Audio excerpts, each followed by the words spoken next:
विचार ये आएगा कि ये संभव कैसे है कि एक में भी अनेक में भी। श्रीमद् भागवत में भी चतुश्लोकी जो भागवत है उसमें ये हमको बताया है कि वो परमात्मा एक से अनेक कैसे होते हैं। अहमेवा समेवाग्रे नान्यद यत् सत् सत्परम पश्चादहं यदेतच्च यो विशिष्येत सोऽस्म्यहम्। एक रूप में परमात्मा कैसे हैं, ये जितनी आप और हम बैठे हैं सबकी आत्मा एक है। कैसी है? मन सबके अलग अलग हो सकते हैं, मन की व्यवस्थाएं अलग हो सकती हैं, पर आत्मा स्थिर है, वो एक है। इसलिए हम लोग कहते हैं चींटी से हाथी पर्यंत, उद्भिज अंडज श्वेतज जरायुध, ये जितनी भी परमात्मा की प्रकृति हैं आत्म स्वरूप में वो परमात्मा सब में एक ही रूप में विराजते हैं और उनका कोई आकार नहीं है, निराकार है। और आकार भी है, अगर यहां देखें अंतर बहिर्वस्थितम, अंदर देखें निराकार, बाहर देखें तो साकार। प्रेम से बोलो, अंदर कैसे हैं? आत्मा निराकार है, उसका आकार अभी तक किसी को पता, किसी वैज्ञानिक को पता नहीं चला कि वो कैसी है। लेकिन बाहर जब हम उसको देखते हैं, जब वो प्रकट रूप में आते हैं तो साकार स्वरूप दिखते हैं। कैसे? जैसे बर्फ और जल। बर्फ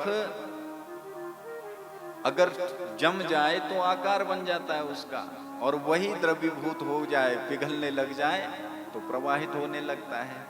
तो ऐसे ही परमात्मा विष्णवे सर्वजिष्णवे, वो परमात्मा ही विष्णु हैं। नमो हिरण्यगर्भाय हरे शंकराय च वासुदेवाय ताराय सर्गस्थित्यंतकारिणे। वही परमात्मा वासुदेव हैं। हिरण्यगर्भ ब्रह्मा को उत्पन्न करने वाले भी वही परमात्मा है। सर्ग स्थित सर्गादि को प्रकट करने वाले भी वही हैं। एकानेक स्वरूपाय स्थूल सूक्ष्मात्मने नमः। अव्यक्त व्यक्त रूपाय विष्णवे मुक्ति हेतवे। वो परमात्मा कैसे हैं? बोले एकानेक, एक से अनेक हुए हैं। ये चर्चा आगे हम आपको सुनाएंगे कि एक भगवान विष्णु से कैसे ये सृष्टि का विस्तार हुआ है। तो वही परमात्मा अव्यक्त है और वही परमात्मा व्यक्त है। अव्यक्त क्या है? बोले जो आत्मा के रूप में है वही अव्यक्त है, और व्यक्त क्या है? जो मूर्तियों के रूप में स्थापित हो गए हैं यही व्यक्त है। प्रेम से बोलो, जरा जोर से बोलो।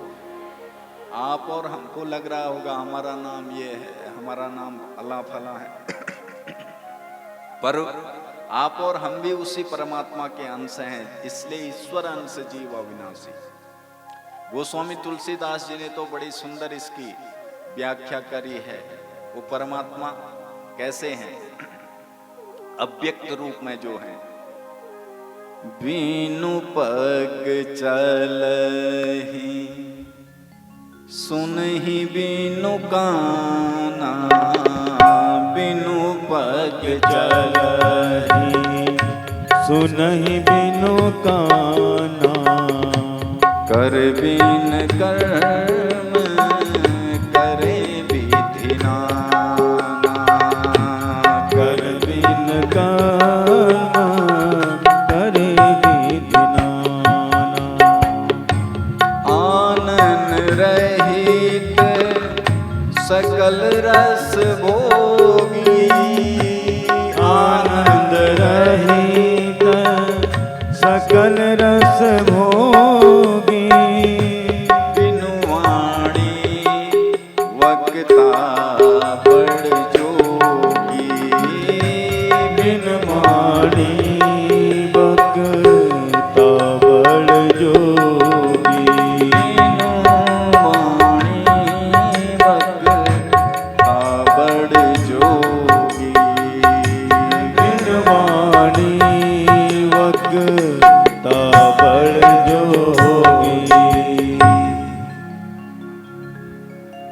कैसे हैं?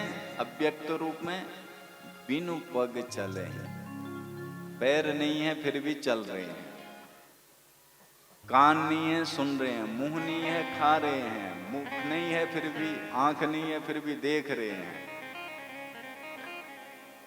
अब आप और हमको लग रहा होगा हम खा रहे हैं, बहुत बड़ा रहस्य छुपा है। चलने वाले आप और हम होते तो मरने के बाद भी हम चलते। आ रही बात समझ में? मरना बाद देखा टांग बिल्कुल है, खुट्टू सीधियों नामते है, खुट्टू सीधिया, वो सीधी ना महाराज कलाना सीधी ने यह पाली खूब दौड़ छो है, ये चौड़ बैठे लुगाटक 10 चक्कर लगा दीजिए।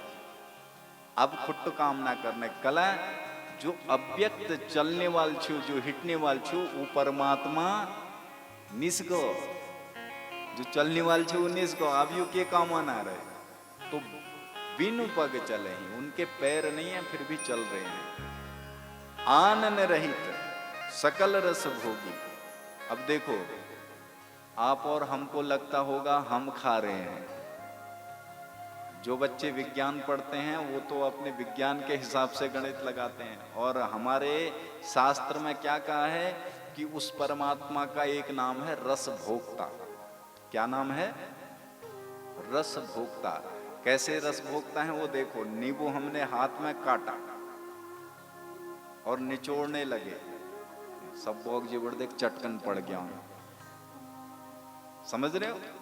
अभी आपने नींबू खाया नहीं, खाली उसका रस देखा, और खट्टास कहां आ गई? बोलो, मुंह में। इसीलिए वो रस रस लेते हैं वो परमात्मा। रोटी सब्जी हैं पचियाल काकिन लहरे काकनी जत्ती तुम खचा उरत्ते सब निकल जाए मल माध्यम में, पर वीक जो रस मुझे अन्न वो रस वो परमात्मा ग्रहण कर छे, तब कुनान अपन खाने पाली भगवान का भोग लगू जाए। भगवान भी स्थूल के ना खाने, स्थूल के तो हम खाना वो मट्ट में मिल जाओ, मट्ट स्वरूप हो जो रस रस केवल परमात्मा ग्रहण करना, और तबे भगवान थे कुनान रस भोगता वी रसलियो शरीर चलना।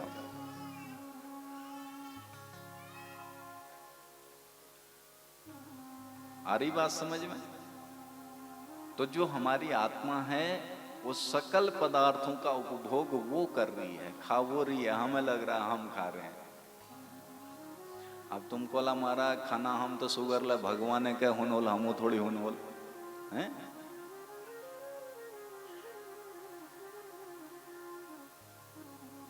ये जरा व्याधि आदि दुख ये सब शरीर का धर्म है, ये आत्मा का धर्म उस परमात्मा का ये धर्म नहीं है। ये सब शरीर को व्याप्त होता है। आत्मा निर्विशेष है, निर्विकल्प है। नैनम छिद्यन्ति शस्त्राणि नैनम दहति पावकः न चैनम क्लेदयन्त्यापो न शोषयति मारुतः। आत्मा इन सब प्रपंचों से परे है, रहते हुए भी इनसे परे है। इसलिए मरने के बाद जो मरते समय भी जो दुख होता है शरीर को होता है, उस आत्मा को दुख से कोई लेना देना नहीं, क्योंकि वो तो जो आनंद सिंधु सुख राशि, वो सुख राशि है। तो स्वर्गा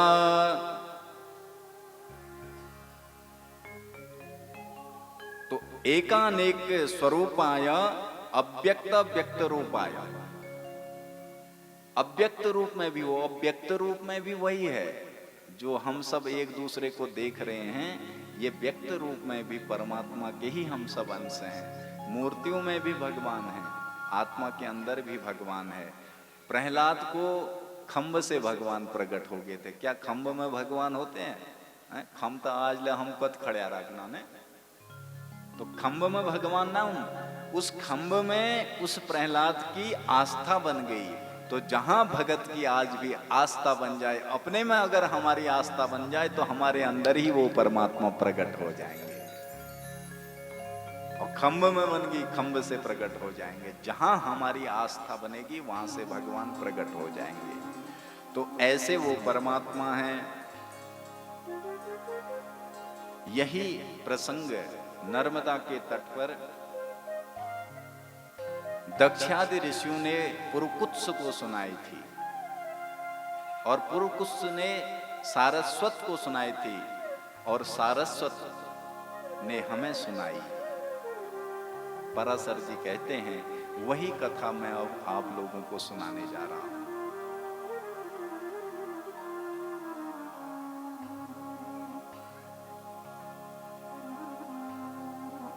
नर्मदा का पावन तट है, नर्मदा के तट पर यह कथा चल रही है। जैसे भागवत गंगा जी के तट पर चली, पर ये विष्णु पुराण की कथा नर्मदा जी के तट पर पहली बार चली है।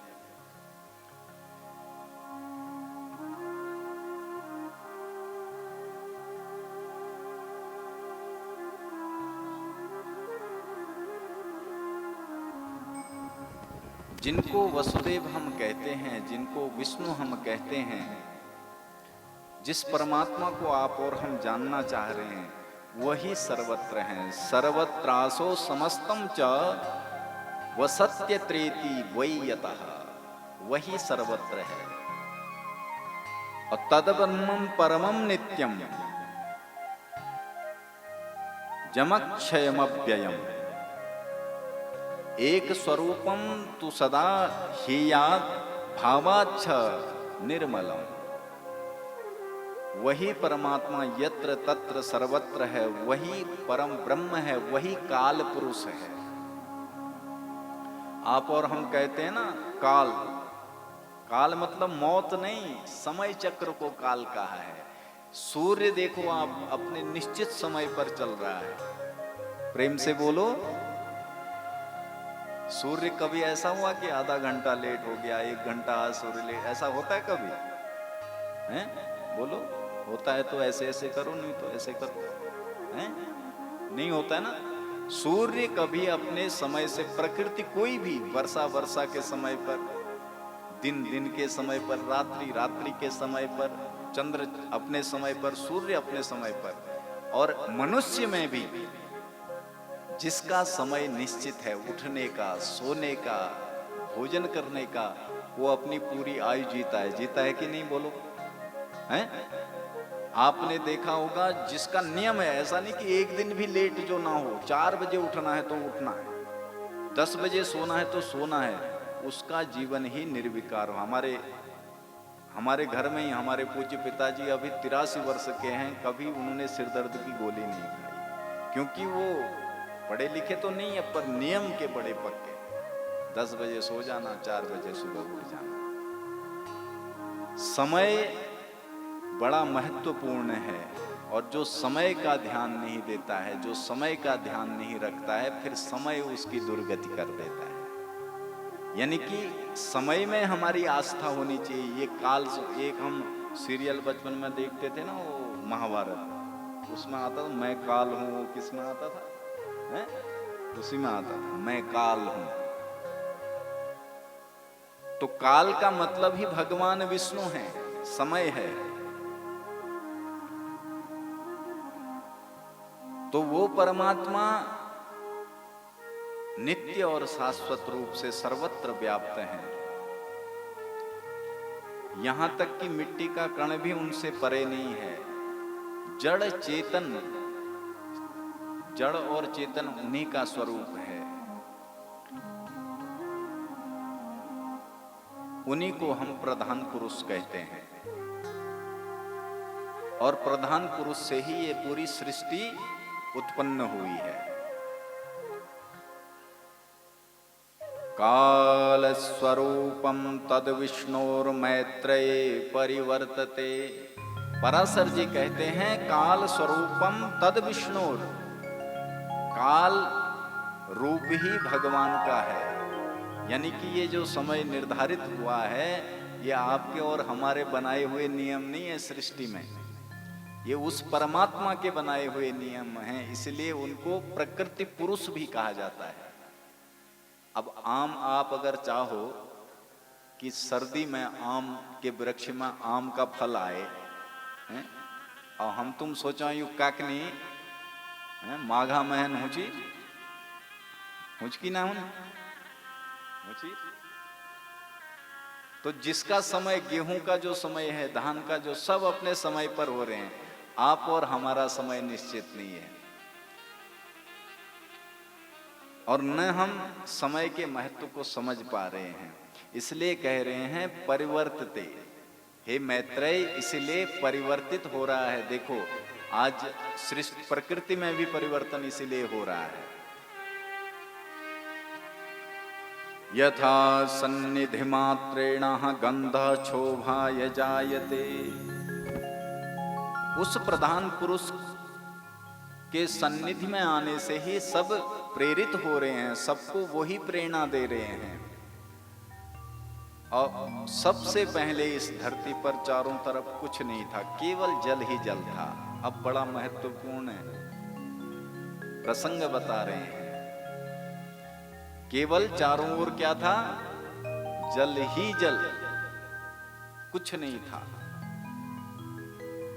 तो सबसे पहले महत तत्व के रूप में वो परमात्मा प्रकट हुए। किसके रूप में? महत तत्व के। इससे 3 प्रकार के अहंकार प्रकट हुए, सात्विक, राजसिक और तामसिक। सत्व, रज और तम, 3 गुण। अब सतोगुण क्या है, रजोगुण क्या है, तमोगुण क्या है, पहले इस पर विचार करें।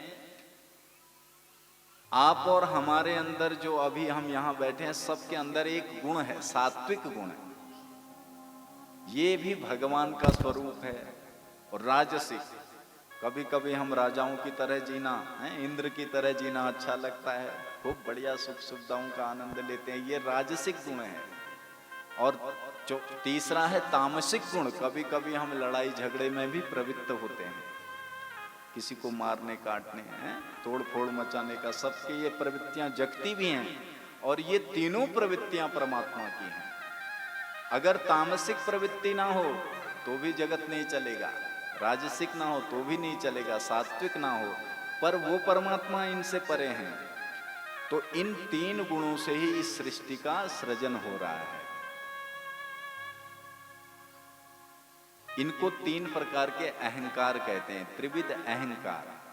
यानी कि हम सात्विक हैं, देखो हम कभी लहसुन नहीं खाते, हम कभी प्याज नहीं खाते, हम तो इतना जप करते हैं, इतना तप करते हैं। ये अहंकार है, कुछ नहीं है, विडंबना मात्र है। जो लोग कहते हैं, आप ये मत समझो कि ये व्यक्ति जो कह रहा है ये तपस्वी होगा, कहने से वो अहंकार प्रकट होता है।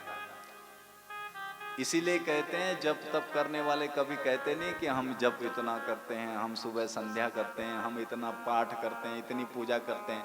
अगर कह दिया तो यहाँ अहमत्व है, वो नष्ट हो गया।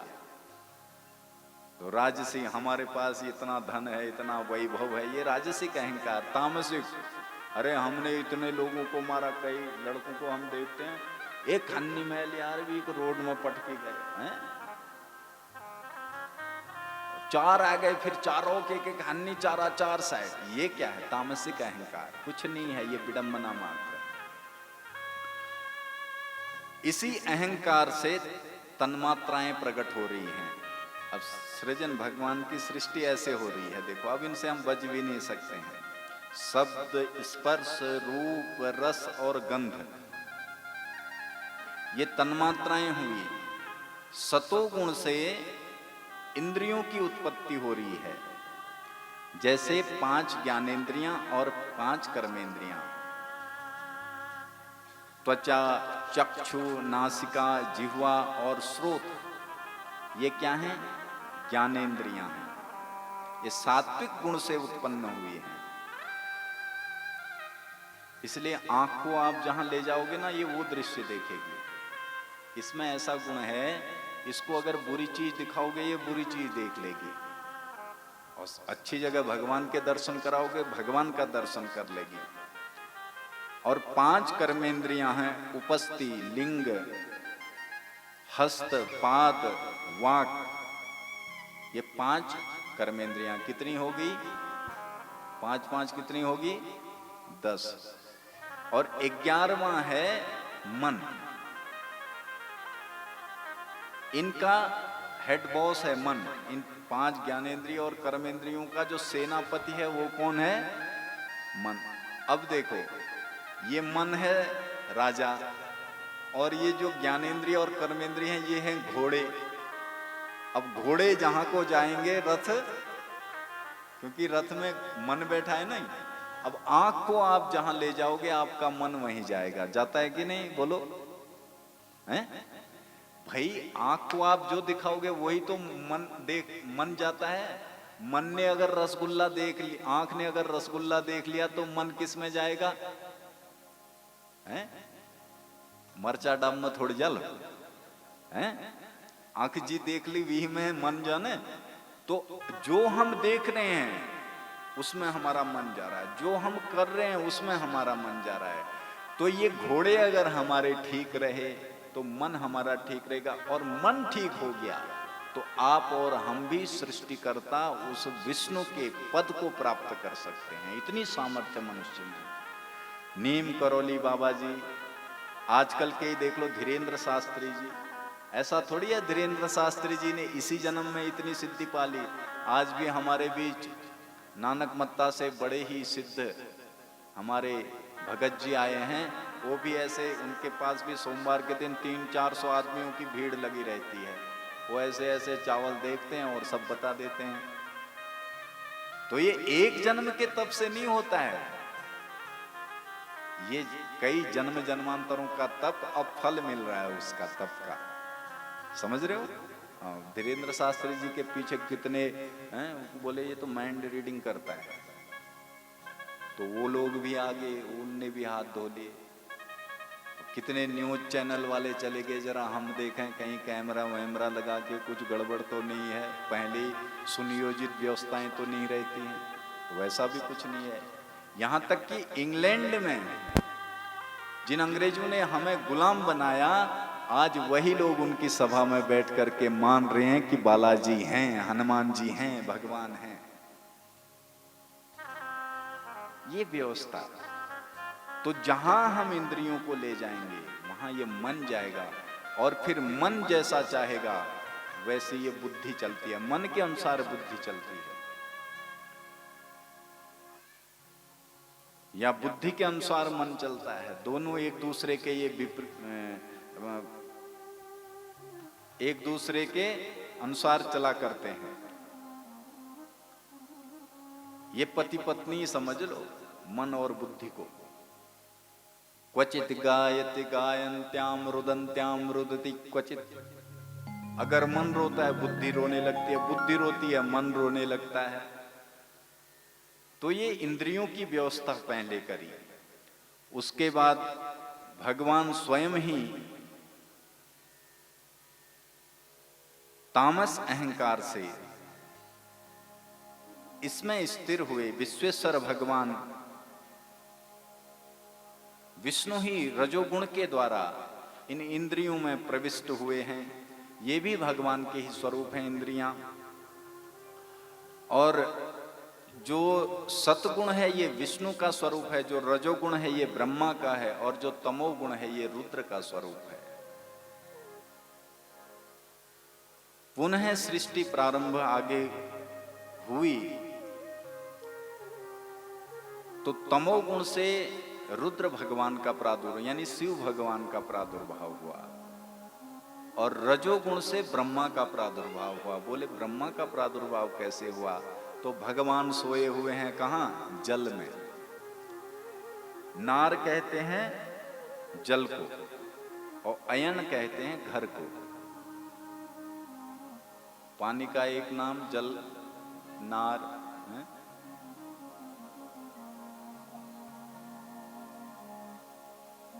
सो रहे हैं भगवान नारायण विष्णु।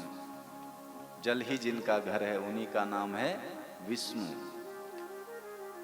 शयन कर रहे थे, एक नाभिक से कमल प्रकट हुआ, उस कमल में ब्रह्मा जी प्रकट हुए। ब्रह्मा जी ये जानना चाहते हैं कि को हम, अब मैं कौन हूं? अब आप और हम भी तो यही जान रहे हैं, को हम, मैं कौन हूं? अब हम सोचना मैं प्रकाश छूं, इन सोचना मैं नीरज छूं, दूसरों सोचूं मैं जीवन छूं, है? तो हम सब वे सोचने में कविता छूं, वे सोचने में है? समझना अपन अपन नाम ले लिया। तो सब हम सोच रहे हैं कि हम ये हैं, लेकिन हैं कौन ये अभी तक पता नहीं चला। यहां तक कि ये शरीर छूट जाता है तब भी पता नहीं चलता है कि मैं कौन हूं, को हम। उस नाल के अंदर चले गए ब्रह्मा जी, अनंत वर्षों तक जाते रहे, पर उस आदि अंत का कुछ पता नहीं चल पाया। है 100 वर्ष है, कितने हैं? प्रेम से बोलो, श्री नारायण हरि, जरा जोर से बोलो।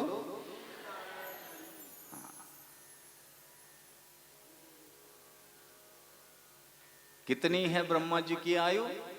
100 वर्ष है।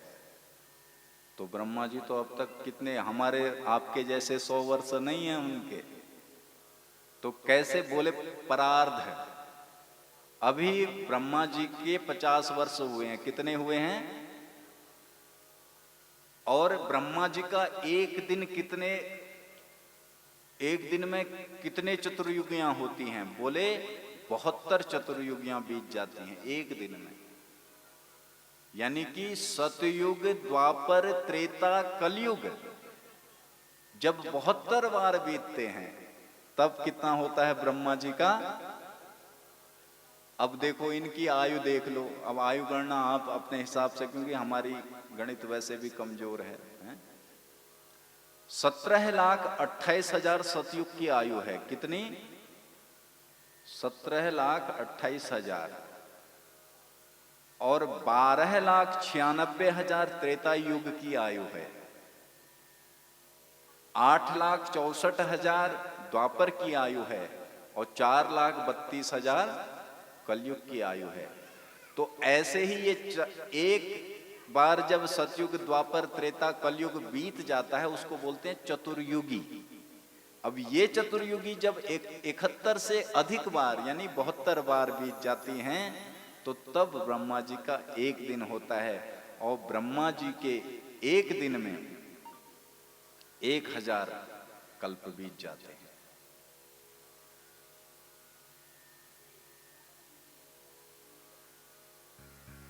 और एक दिन में ब्रह्मा जी के 14 मनवंतर बीत जाते हैं। 14 मनवंतर मतलब 14 प्रकार के मनु होते हैं। हर युग में अलग अलग मनु हुए ना। जैसे सबसे पहले जब इस सृष्टि का सृजन भगवान ने किया तो सबसे पहले स्वयंभू मनु हुए, स्वरोचिस, औत्तम, तामस, रैवत। अब ये जो मनवंतर चल रहा है इस चतुर्युगी का, अब 72 चतुर्युगियों में ये चतुर्युगी कौन सी चल रही है? 28वीं, अष्टाविंशतितम। हमारे आचार्य लोग संकल्प में